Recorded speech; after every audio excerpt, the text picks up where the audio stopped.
Hey, Chelsea! You'll never guess who I saw coming out of the bargain price supermarket yesterday. You! What the hell are you doing in there? Hi, Marcia. I regularly shop at that supermarket. What's the problem? Seriously?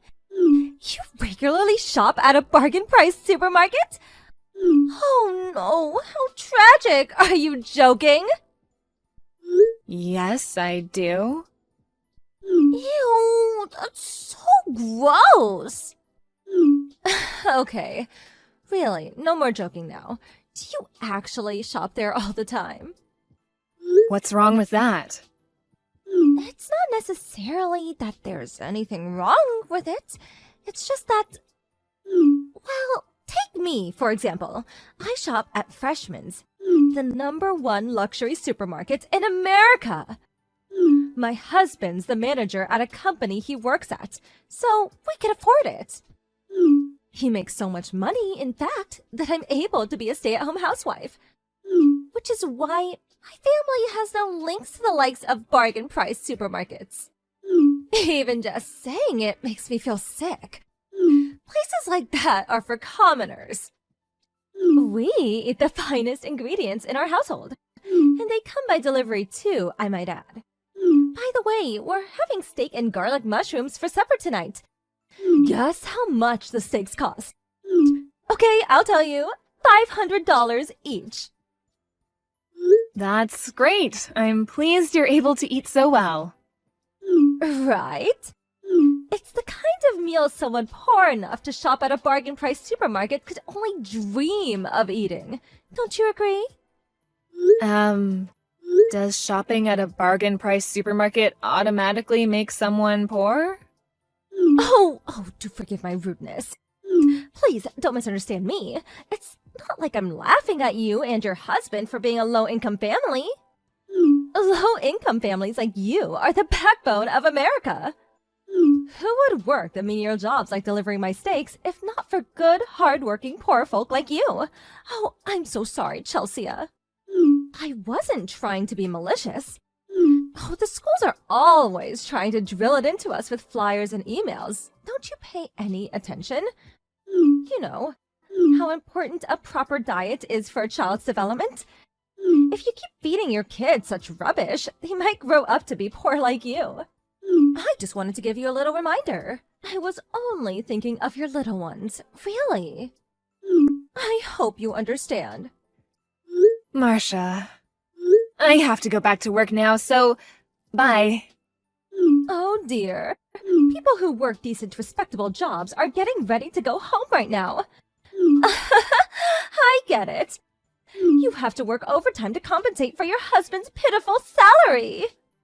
My client had some circumstances to deal with, and this was the earliest they could schedule today's meeting. Right. I'm very kind to poor people, you know. So kind, in fact, that I'm willing to go along with that imaginative little story of yours, if that makes you feel a little better. Goodbye. Good luck supplementing the finances. I'm rooting for you, sweetie. Dearie me. Chelsea, is everything okay? What do you mean? I just saw you coming out of the fanciest burger joint in New York! Oh, right. Yeah, that was me. I have a reservation there for 6 p.m. tomorrow evening, so I stopped by to say hello to all the staff beforehand since I was in the area anyway.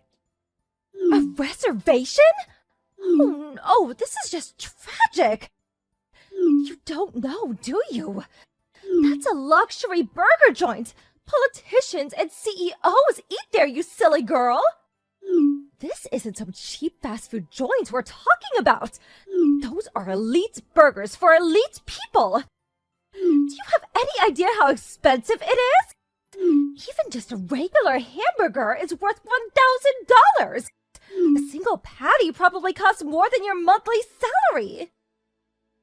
I know the prices. I eat there every year. What? Every year? Chelsea, darling, you do know know that you don't have to try to show off in front of me, right? I accepted you for who you are. You may be from a low-income family, but you are still my friend. And I have a duty as your friend to be honest with you. Let's face it, you shop at a bargain-price supermarket. It's not really suitable for you to be eating at a fancy burger joint like that, is it? You don't have to prove anything to anyone, you know. I'm not trying to prove anything.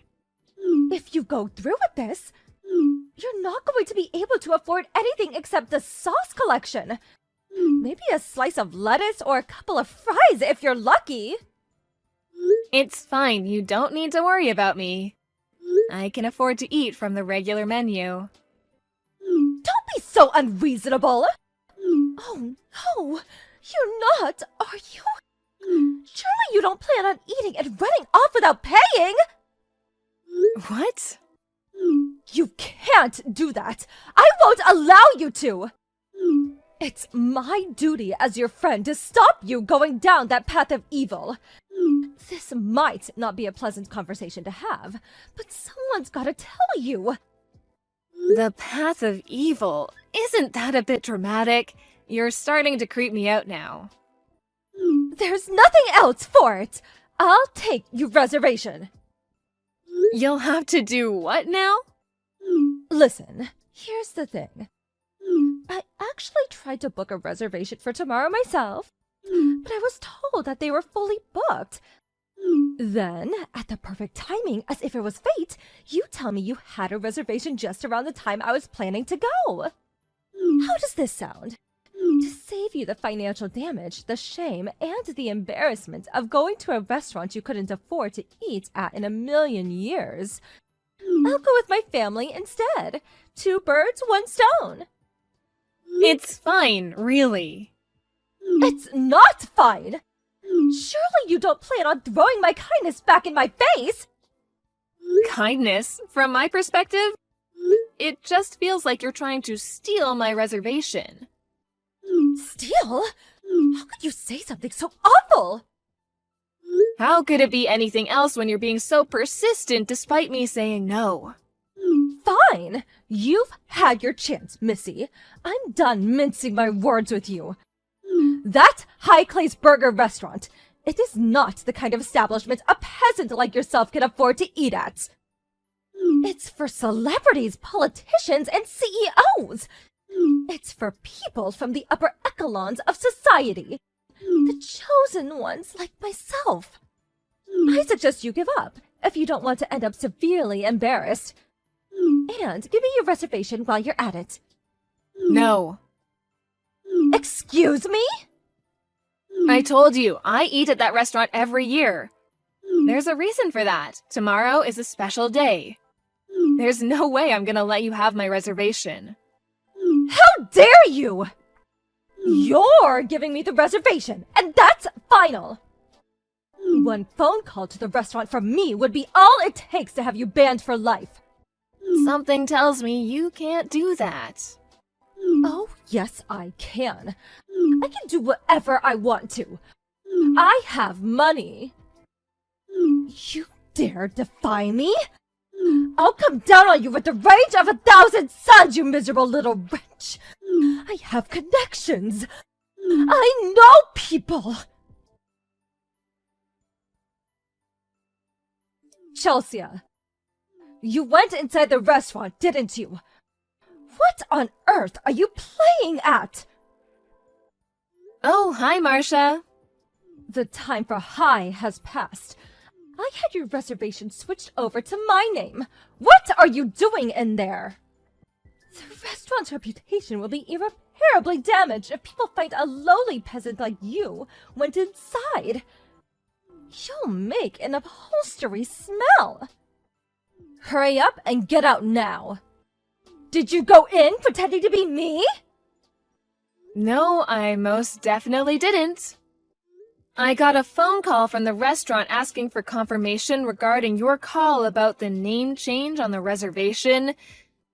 Naturally, I told them it wasn't me and that I didn't want to change my booking.